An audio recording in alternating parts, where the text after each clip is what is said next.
Hey everybody, welcome to September 24th's MakerDAO community call. We do these calls every Tuesday and we use them kind of as a 1 hour little time slot to get updated on what's been going on with Maker Universe in the last week. We go over everything from governance stuff to community stuff, partnerships, grants, new hires at the foundation, interesting releases from the Maker blog posts, real life events, etc., etc. And every once in a while we have a pretty cool guest, and we really like having guests on this show. It makes it super interesting. So if you're interested in coming on to the Maker community call and you have something interesting to show or talk about, definitely hit me up. So yeah, with that being said, today we do have a special guest. We have Regina from UMA. So I'm gonna let Regina introduce herself a bit. But yeah, UMA is this really, really cool organization in our space that is kind of pioneering and at the forefront of the whole synthetic asset world that will be emerging over the next few years. So with that being said, here's Regina. Hi, everyone. I'm Regina from UMA. I'm a financial engineer. So that means I think about, can everyone hear me okay, by the way? Yes. Yeah. Great. So I spent a lot of time thinking about the different kinds of financial contracts that UMA's technology platform would like to support. So UMA's mission is to enable universal market access by creating the ability to create decentralized financial contracts. These typically take the form of two types of technology, one being smart contract templates, and the second being an Oracle service that is used to help securely margin, trade, and settle those financial contracts. I work more on the financial contract side, designing different kinds of financial products, and one of the first concepts or product design templates that we have decided to launch with and that we did a proof of concept with together with Maker back in May or so was this concept of a synthetic asset token. So I'm happy to go into a little bit more detail about how the synthetic asset token works, how you can interact with it today, and what we think it can be used for in the future. Nice, sweet. So my understanding, so I know that there's a few different approaches to how people are doing synthetic assets. I know that UMA's is basically, it's over collateralized as well. It's basically like a reverse CDP almost, where instead of putting collateral and creating Dai, you're actually putting Dai as collateral and creating the synthetic asset with the Oracle pointing to some like price feed, right? Kind of, yeah. Kind of. So I Okay. think, yeah, there are a few differences between the way that our synthetic tokens are designed and Maker's system. I will say fundamentally, the concept of issuing or minting synthetic tokens is very similar to minting Dai based on ETH collateral. And I think that's that concept of having an over-collateralized loan that's used to then borrow synthetic tokens is very consistent with Maker's design principles. Nice, right on. A lot of the, sorry, what'd you say? No, I was like, nice, right on. Yeah. And I think one of the major differences, though, is that we've emphasized in the design of our synthetic tokens a way to make it very clear to token sponsors and token holders what their risk is. And so we haven't implemented a lot of the different loss socialization and sort of incentives to keep the overall system at a certain equilibrium state. So I know Maker, for example, has the concept of keepers and liquidations and a stability fee and other governance mechanisms. Those don't exist really in UMA's system right now.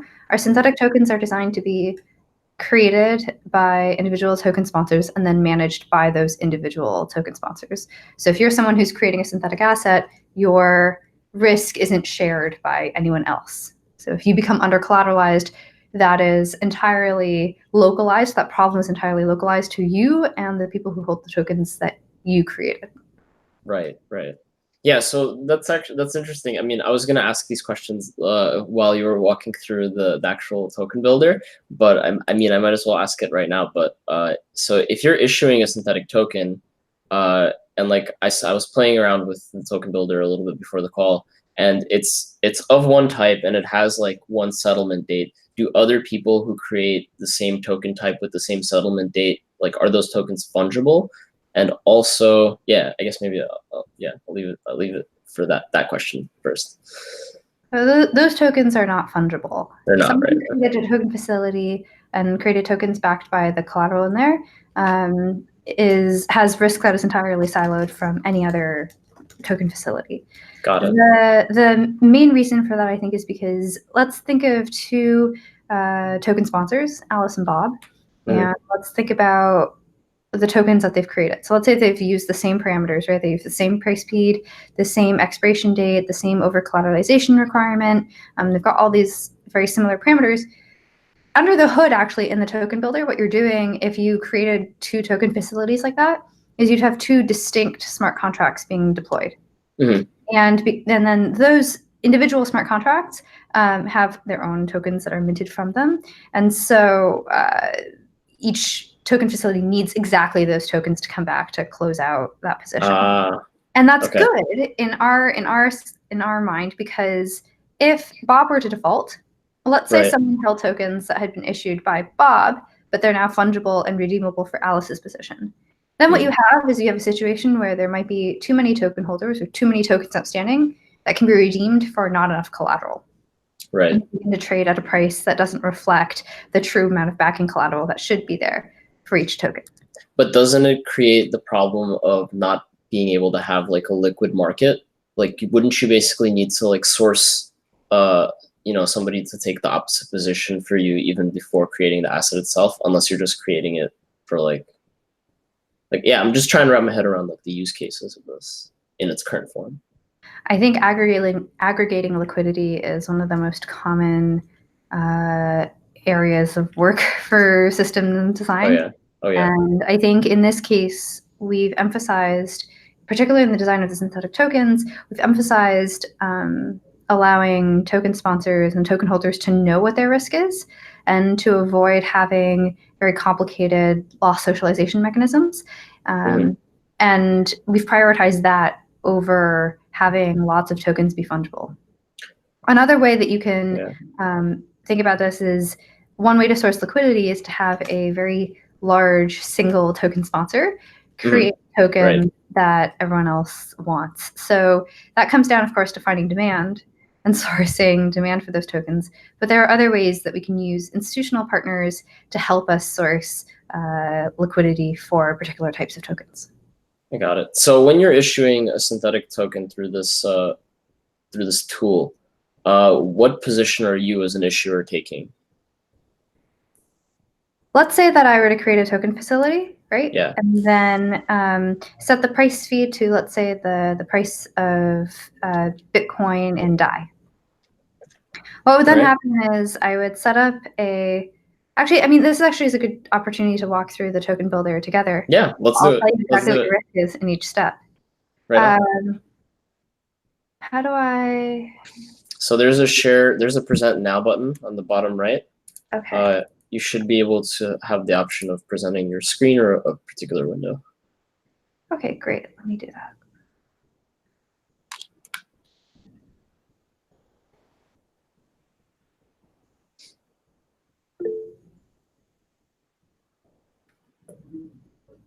Okay.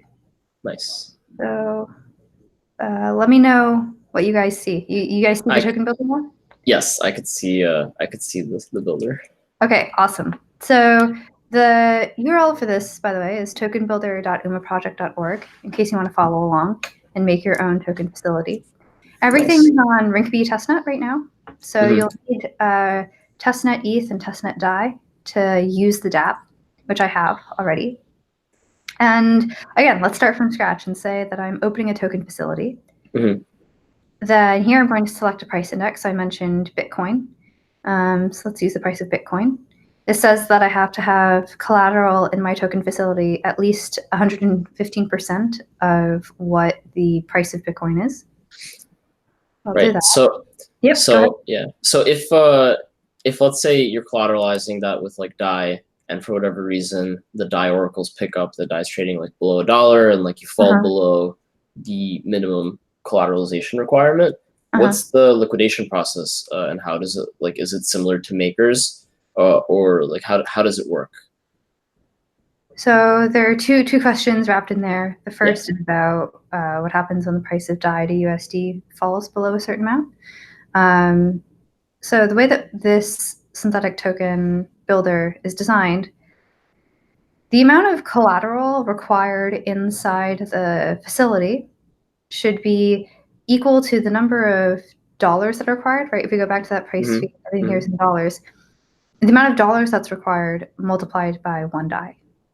Okay. So this is what we call a quanto product in traditional finance, where the amount of collateral that you need is denominated in dollars and then just converted 1 for 1 at a fixed exchange rate to Dai. Okay. Got it. And of course, that has its issues. I'm a big advocate for using compo products as compo being the opposite of this, where, for example, if Dai were to go to 0.5 USD, you'd need 2x the number of Dai, right? To meet your USD requirement. I'm a big advocate of compo products for things that are easier to hedge. So for example, if we'll walk through this risk in a second, but if I'm a token facility owner, I'm a token sponsor, and I have a token facility with a certain amount of risk that I'm hedging using a real world product, right? So let's say I've used this token facility, I've got some long or short exposure based on the number of tokens I've sold, and I want to hedge out that risk, right? By maybe like holding physical Bitcoin. Well, then it makes sense for them. It's much easier for them to understand that with a compo product, where again, that if Dai halves, right, you put in 2x the Dai, that in that situation, it's much easier for them to manage that kind of risk. And in fact, quanto products have a somewhat challenging risk profile to hedge. But I think in this case, for a retail consumer, we thought it would be easier to understand that Bitcoin USD, just multiply that by 1 to get the number of Dai you need. And then we thought that would be an easier mental model for generally retail users. But I will say at the more like aggregate, holistic level, I think it makes sense to eventually offer compo products that include the Dai FX risk embedded inside the amount of collateral that you need to collateralize in your facility. Right. So is the idea with these that basically because they're backed by Dai, you'll have a very, very low or almost no risk of actually liquidating these positions? Yeah. So when you open a token facility, you've got to deposit, right, again, 115% of the current price of Bitcoin USD. So what happens when you get liquidated is that means that the price of Bitcoin USD has moved higher. And so you didn't have enough collateral in your token facility to support that kind of a move, right? Got it. So at that point, what happens is a penalty is paid from any remaining excess collateral you had over the price of Bitcoin USD. And that penalty is paid to the token holders. The token holders are able to come in and redeem their tokens against your facility for that amount of backing collateral. And then the whole trade is terminated. So token holders receive that penalty and the trade terminates. Got it. So the whole position is basically frozen. A little piece is charged, the penalty is charged, and all of that is made available for withdrawal basically by the synthetic token holder. Right. Yeah, got it. Okay, cool. Okay, so let's go back through this example. So, right, I've opened this facility. I'm going to set this price fee to be Bitcoin USD. I'm going to determine a settlement date of, let's call it October 31st. We've listed perpetual here, but really these should all be maturing. Right. Again, this is adapt, so you could reskin it with any words you wanted here, really. Sure, but let's choose October 31st.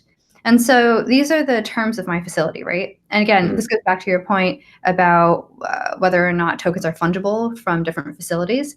Well, here, even if you, for example, were to set up a similar facility with all the same terms, tokens from those facilities would not be fungible. Right. In any case, let's do this. Let's create the facility. And there's a transaction. And what you're going to see is that I'll have now deployed effectively a smart contract. And then it will come time for me to actually fund it and then issue tokens to myself after having funded. Does that make sense? Yes. So it's just like we're launching a CDP, we're deploying that smart contract, and now we're about to fund that CDP. So again, here, let's authorize the contract just to take Dai, right? That's pretty standard.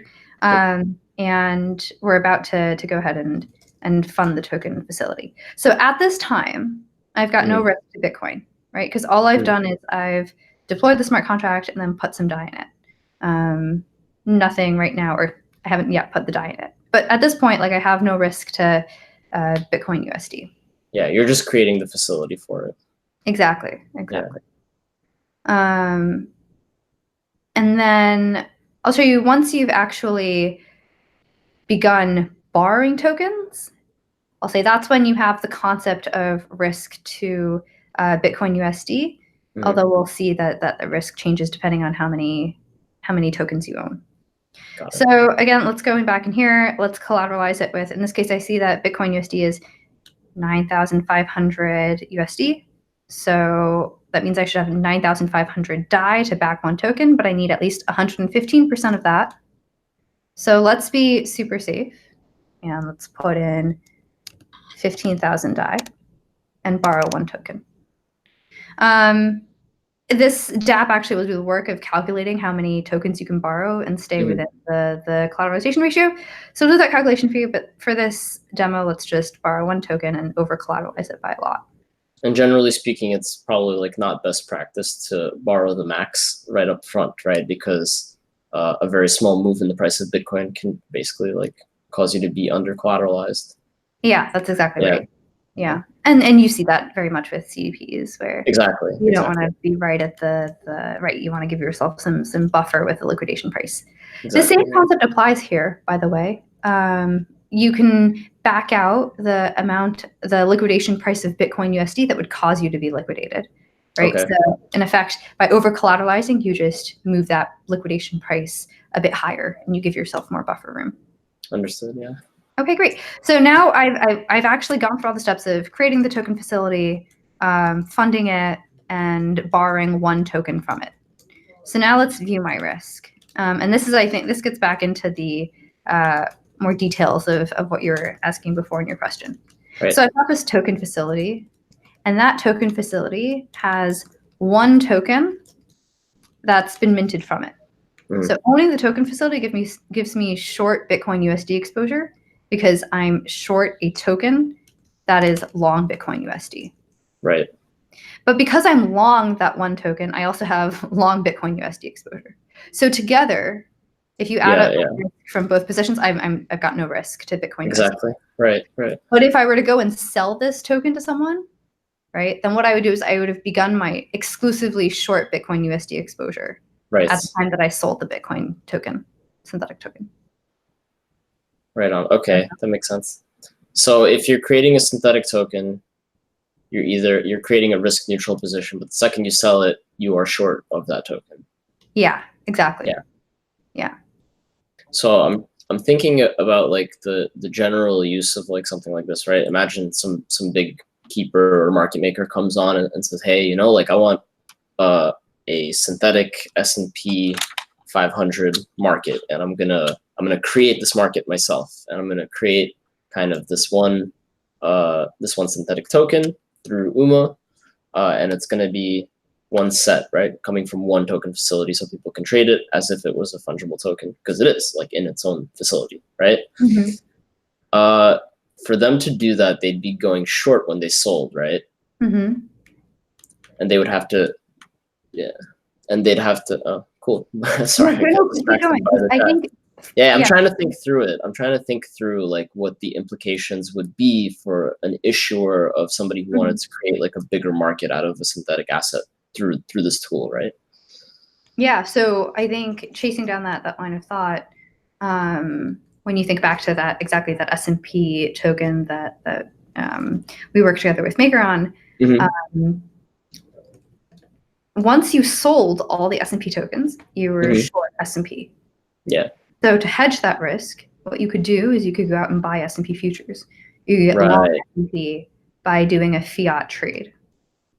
And there what you're doing is you're bridging the liquidity that you get from traditional S&P futures with the different kinds of counterparties that you'll experience in the crypto space. So you're bridging these two communities together. You have no risk to S&P 500, which is probably ideal for someone like that. Sure. And that's why it's really important to know how many tokens there are outstanding against your token facility. Because if you have, let's say, 10,000 tokens outstanding, and anyone's allowed to come and redeem those tokens against your token facility, the amount of short S&P exposure you have fluctuates depending on whether or not people have redeemed their tokens against you. Right. And that makes it hard to manage how many S&P futures you should have on the other side to hedge out your risk. Exactly. Yeah. That's one of the reasons we, again, prioritized the role of the token sponsor to make it easy for them to manage that kind of risk. And we said that during the lifetime of the token, so before October 31st, only the token sponsor themselves can create or redeem tokens from their token facility. Mm-hmm. Because otherwise it would be hard to manage how much risk they have.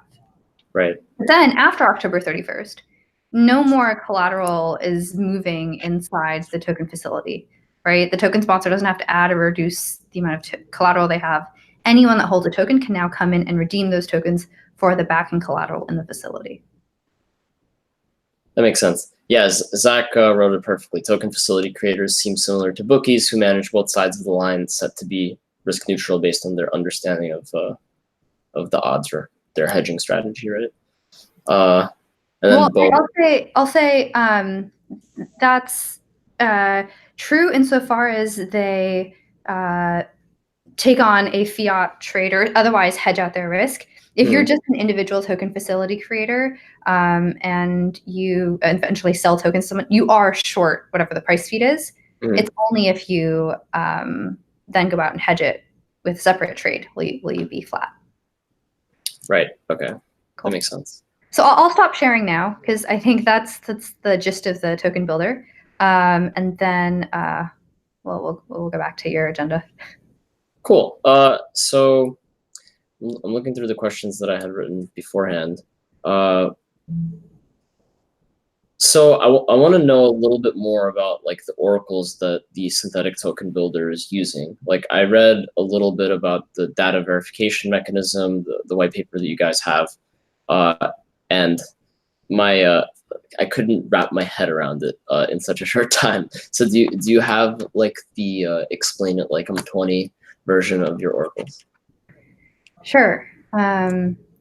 So a data verification mechanism or an oracle is responding to a request from a smart contract or a request from some counterparties for the correct way to settle their trade. So in a financial contract, the answer to that question is going to be how much money each counterparty is owed to settle that trade. So the oracle acts as a service that responds to those requests. And the way it responds to those requests is it solicits the correct answer from all the people who hold voting tokens associated with the DVM. So the voting token holders are like price feed providers, right? Or like off-chain information providers. Yeah, exactly. Okay. Each of those voting token holders will then submit what they think is the correct answer to the smart contract that aggregates them all. Sure. As well as a snapshot of the balance of voting tokens they have, because the balance of voting tokens they have tells you how much weight their answer has. And then also tells you how much of a reward they should be due at the end of the resolution process. So once you determine what the correct answer is, right, and the correct answer being determined by, I believe we use the median of the answers that were received. Right. Once you figure out what the correct answer is, then you can determine what reward should be given to everyone who voted. So if you voted correctly, you receive a reward. If you did not vote correctly, you do not receive a reward. Right. And then that also gives the power of, so wait, it's structured almost like a DAO? Can feed providers or like these voting token holders, can like they band together and slash out completely certain participants if they're like seen to be malicious or something like that? Like, to what extent is the voting happening in the Oracle system? The voting happens in a very prescribed way, I think, Okay. is probably the best answer. Meaning, the additional functionality that you describe of a DAO being able to remove members or things like that isn't baked into the concepts that we've highlighted in our DVM design. The main idea behind the DVM design is that there's a cost of corrupting the oracle and a profit from corrupting the oracle, and that ideally the cost should be greater than the profit. And the cost of corrupting the oracle represents, in a way, similar to what you were saying before, like the cost of removing a member, the cost of having control over what the correct answer is. Right. So that would be kind of like a 51% attack, where you hold 51% of the voting tokens. And so based on that, you can figure out whether the cost of corrupting the oracle is greater than the profit from corrupting the oracle. The profit being how much margin you could steal in some of these smart contracts as a result of corrupting the answer that's given by the oracle. Right, right. Yeah, that's fascinating stuff. Yeah, there's a lot of parallels there to like Maker's oracles, median and aggregating price feeds and all that kind of stuff. So I see things through like a certain like framework because I've known Maker oracles for so long. Yeah, yeah. But yeah, this is really cool stuff. I never thought about it in terms of like cost of corruption and like what was the other one? The potential for profit, or what was the word? Or profit from corruption. Profit from corruption. Yeah. Yeah. Isn't the profit from corruption of an oracle kind of like a limitless upside? Just, I mean, maybe like as a function of like the liquidity of like whatever market they decide to corrupt. Like they can like take the biggest token facility with like the most synthetic assets and then corrupt that price feed or whatever. And like, or no, I guess it wouldn't be limitless upside. Sorry, just thinking out loud. Yeah. So the upside really at any point in time is a function of the total amount of margin that's in the smart contracts that depend on the oracle. Right. Okay, that makes sense. That makes sense. Cool. All right. Well, with that, let me see the chat. Oh yeah, cool. So Akiva's asking, what is the roadmap for UMA? Yeah, it's important questions. What's on the roadmap for UMA? Are there any new products on the horizon? And maybe more specifically, what are the next steps for like the synthetic token builder? We're really looking forward to having more conversations with people in the community about what you can build with the synthetic token builder and how people might want to use synthetic tokens in their own applications. We're collecting a lot of that feedback, trying to have more conversations with potential business partners who'd be interested in using this technology in, again, their own projects. So I'd say the roadmap is really collecting that feedback, having those conversations, and trying to figure out what makes sense to launch on mainnet. So right now, everything's on Rinkeby, everything's on testnet. We're trying to have these conversations with people and get the word out. And I think going forward, we'll be thinking more about what it makes sense to launch on mainnet, if anything, and then figuring out how to introduce the DVM in that context as well. Because I think we spent a lot of time telling people how the financial engineering behind the synthetic token builder works, and I think we'll then spend more time explaining how the DVM works as well. So I'd say that's kind of our roadmap, and then introducing more concepts and potentially implementations of the DVM would be kind of the next thing on our priority list. Very cool. So Zach also has one more question. What similarities does UMA's DVM share with futurarchy solutions such as Amovio/Hivemind? I've heard about Amovio. I think I'm not very familiar with it. Actually, if you can give me like a quick background, if you're familiar with how they work, maybe that'll help. I'm not super familiar with how it works, but I know it shares some similar concepts.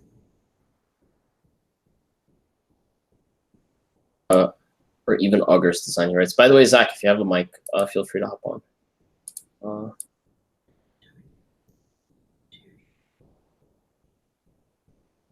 All right, cool. Yeah, maybe we can cover it in a future call. Yeah. Zach says he needs to hop off. Yeah. I think this discussion about different Oracle designs and how they're related is something that a lot of token engineers or system engineers are probably quite interested in. I'll say, I mean, I'll get the quick 30-second answer is that they both rely on Schelling points, and they both rely on having a community of people come to a consensus via a Schelling point. So that's kind of the quick answer. Right. Cool. Sweet. All right. Well, so Regina, it was really nice having you on. And it was really cool seeing that demo. It gets me excited for what's going to be happening over even the next few years. A lot of stuff has been built this year that just was not around last year. And it's really, really freaking cool. So thank you. Awesome. Thanks for having us on. Yeah, right on. Okay. All right, cool. So with that being said, I'm going to move forward through our agenda for the rest of the call. Good catch. Yeah, man, it's horrible. I gotta keep myself in check. But yeah, so anyway, so stuff that's going on in the Maker universe this week. I'm gonna cover some of the governance stuff first. So there was no executive vote on Friday, since last week's stability fee adjustment poll ended with 16,000 MKR voting to keep the stability fee the way it is. And that was actually 24 unique voters. So people are generally in agreement that the stability fee should stay at 12.5% for a little while, at least. And we're going to see what people say again this week, because we have another governance poll that came online yesterday on Monday, and it's going to be open until Thursday. So MKR token holders have a chance to vote on a linear scale between 8.5% to 16.5%, what they think the stability fee should be. And I think right now, there's less than 100 MKR voting since yesterday, and the consensus, which is 70 MKR, is on 12.5%. So people are still voting to keep it at the current rate. But this week we actually are seeing another governance poll, and this one is actually community driven and not part of a regular cadence of anything. But the governance poll is polling for this thing called exponential rate stepping. So currently in governance polls for the stability fee adjustments, it's a linear scale. So we have 8.5%, 9.5%, 10.5%, etc. But with this exponential rate stepping poll, which actually came about as a result of I think a couple months of discussion and forum polling and talking about this this change, it would change the stability fee adjustment range to being exponential. So it would start in the middle with no change, and then plus or minus 0.25%, then plus or minus 0.5%, 1%, 2%, and then 4%. So it gives a little bit more flexibility than the linear model. And I think people generally have been pretty united in wanting this. There was a lot of conversation over the last couple months on the very specifics on what should actually end up in the governance poll. And with that, the governance poll was launched yesterday. And I believe it's also a 3-day poll, though it actually might be a 7-day poll. So if you give me just a second, I can just verify that for you guys. But regardless, at the moment, it's running at a 99% yes. So it looks like exponential rate stepping will happen. And there's about 15,000 MKR voting in support of it. So yeah. Okay, so it's not a 3-day poll. It's actually going to end in 6 days. So it's going to end on the Monday after launch. So basically, it's up for a week. And right now, it's overwhelmingly yes, and it's 17 unique voters voting for. Well, 16 unique voters voting for yes, and then 1 person voted no, with 13 MKR. So yeah. Moving on, there was a summary of Thursday's risk and governance call posted on the forum in the discussion thread. So if you guys don't have the time to listen in on the full call, in community development, we're trying our best to kind of diversify the different mediums from which you could listen in or watch or read even. And so we posted up the summary for this Thursday's risk and governance call. And if you weren't around, we had some of the team from Fluidity come on and they talked about their TAP framework, which is the Tokenized Asset Portfolio Framework, and it's basically a framework to have real-world assets issued and available as collateral on multi-collateral Dai. And so we were talking about a lot of the how it works and the caveats, and it was a really interesting call because obviously these mechanisms aren't perfect yet, and the Maker governance quite literally has to educate itself on what it is on a very granular level that this thing is doing. So check out that call. It was a nice introduction into their framework, and a lot of really great questions were asked, all of which are in the summary, and you guys could actually go and even click on the video anchors next to each question if you want to watch it rather than just read the question and the answer. So yeah, besides that, if you guys don't know about governance at a glance, you should know about governance at a glance. It's a recurring forum thread that's managed by one of our very active community members, Long for Wisdom. And it basically has everything you'd want to know about governance day to day. And also like a little 3-point summary right at the top if you want like a 5-minute snapshot of Maker governance. Right on, cool. So there was a few different really interesting threads in the forum this week. There was the thread that Rune posted, what's the point of adding stablecoins as collateral? So he shared some thoughts on the value of stablecoins as collateral, benefits and downsides being discussed within that thread. And then, it turns out that this opened up kind of a can of worms in the Twitter sphere and in the general community, where many people seem to disagree with the approach of including centralized asset types in general, not just like stablecoins, claiming that it'll kill MakerDAO's differentiation from the competition. So, even in the Thursday, this last Thursday's governance and risk call, Alex Evans asked, the guys at Fluidity, all right, like philosophically, what differentiates something like USDC from Maker if Maker is taking on, traditional assets? And like, there's a lot of there's a lot of differentiation. So it wasn't like a killer question. The differentiation is there. It's still managed by a decentralized group of people. It's still totally transparent and on-chain. You have kind of this built-in recourse mechanism that basically de-risks Dai users. And Dai itself is not, it's still censorship resistant, even though maybe some collateral might go through this loss of value, which also is kind of improbable, but for the sake of argument, let's say it happens. Even then, like, it's MKR token holders who bear that risk, not Dai holders. So there is a lot of benefit that outweighs the risk and makes it worth it for Maker token holders to actually consider real world assets. But nevertheless, the conversation is live, and a lot of people have a lot of opinions about it, and it's really exciting to see these conversations happening, generally speaking. And so besides that, there was another thread called an update on DSR and initial values, and this thread was posted by Cyrus, who is, I think, our head of risk here at the Maker Foundation. And it basically talked about, when MCD launches, what should the DSR be and who should be paying for DSR. And there's a lot of conversation about that because, somebody has to pay for it. And, initially it was assumed that the DSR would come out of stability fees, which is fine, basically passing on the cost to MKR token holders. But, and that DSR payment would also actually be subsidized by the stability fees of like all these varying collaterals or collateral type CDPs.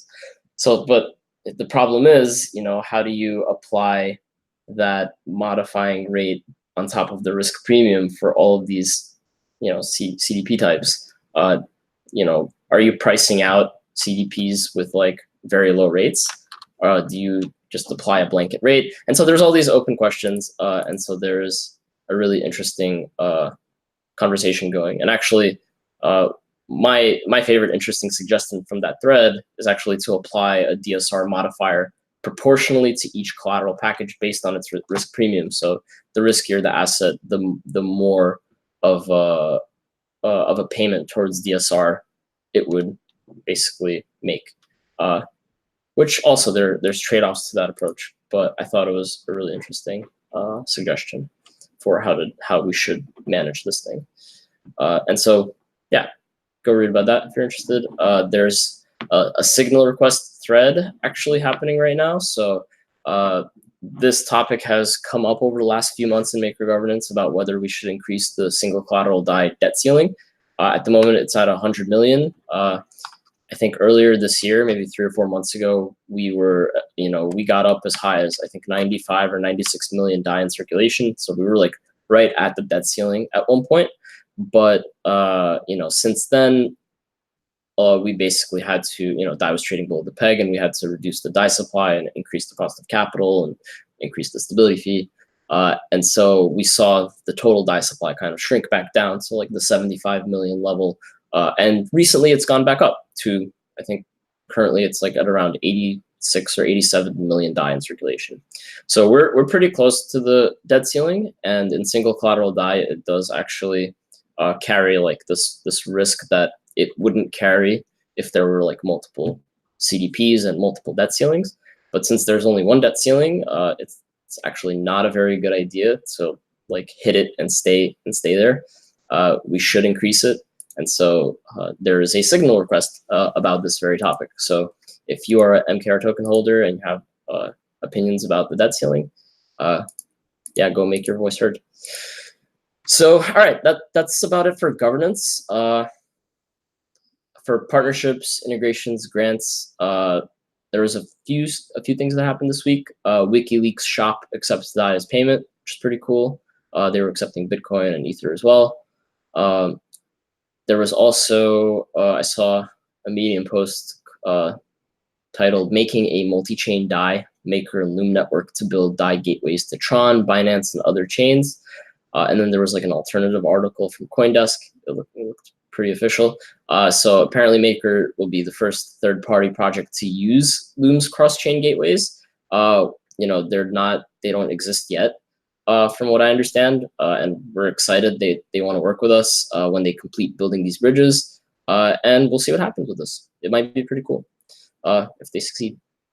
So yeah, moving forward, Opolis receives a MakerDAO development grant to bring Dai payments to employment ecosystems.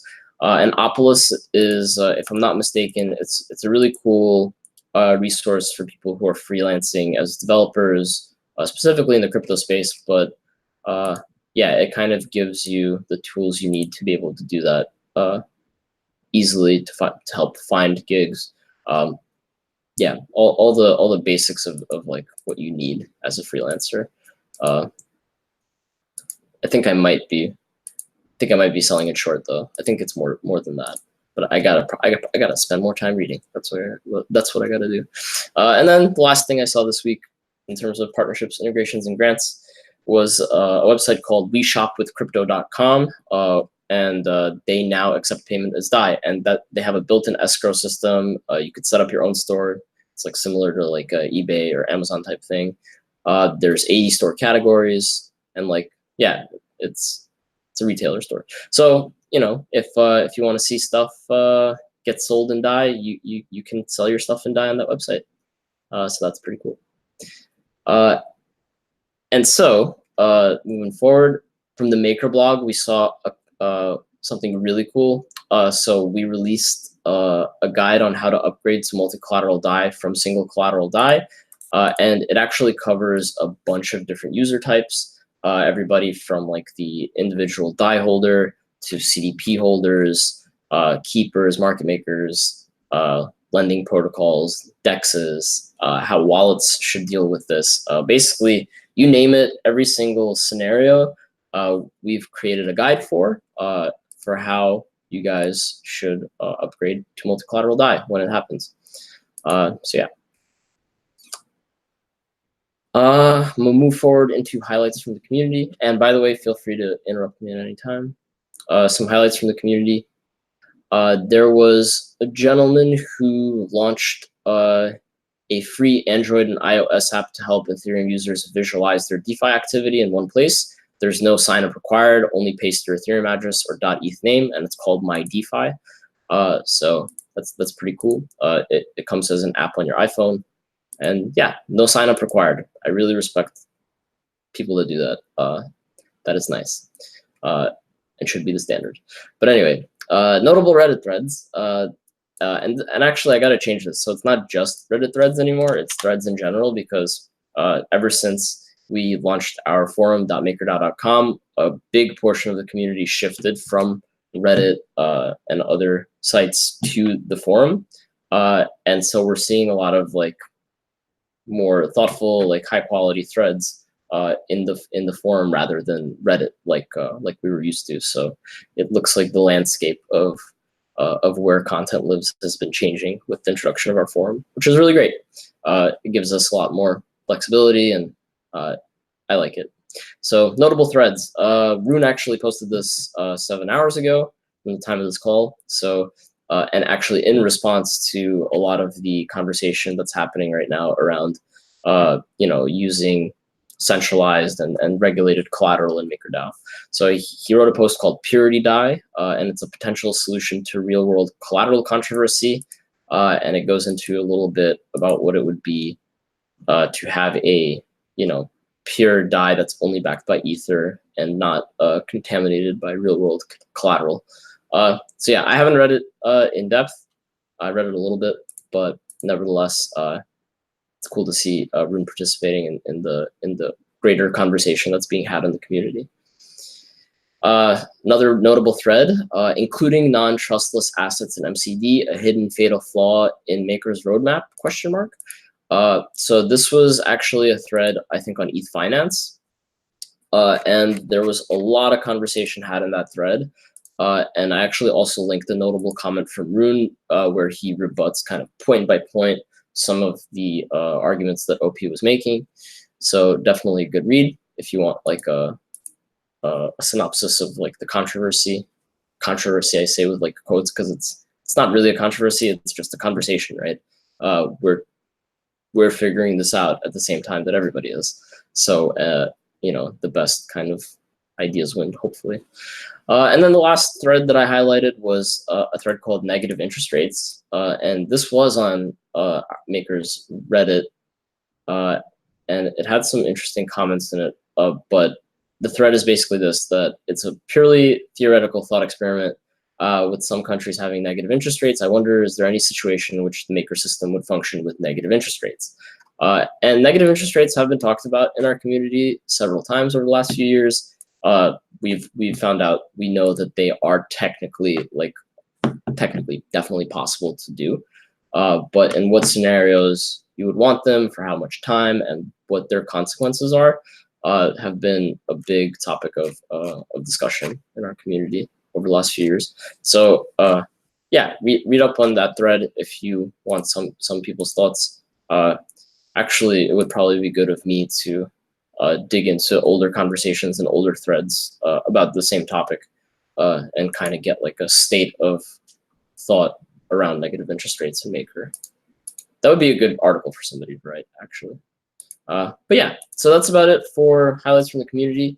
Also, if you feel like I missed anything, definitely message me, and I'm happy to give a shout out or give kudos to interesting stuff next week. But yeah, some real life events that are going on. We have events in London and Seoul and Chicago all this week. So in London, we have Chris Bradbury, who's on our product team. He is going to be talking at a meetup called NABU Presents Crypto Mass Adoption. That's actually today. And then on the 28th and the 30th, we have Nathan and Du participating in 2 different meetups, one with Gate.io, doing their blockchain tour in Korea around DeFi and digital assets. And then the other one is called Define, which is a fun play on the word DeFi. But yeah, the real and the virtual. And then also on the 30th in Chicago, we have Cyrus. He's going to be participating at the Digital Assets Dinner in Chicago.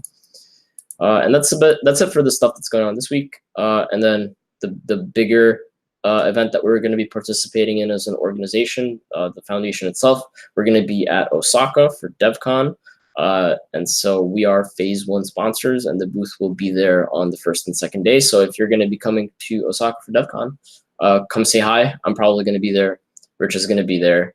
Yeah, we're going to be rotating at the booth throughout those couple of days. And so I really look forward to meeting you guys that come. So yeah. And with that being said, it's about 10 minutes to the hour. I'm happy to open it up to questions or conversations if you guys want to have them. But yeah, let me know. And also happy to end this call a little bit early.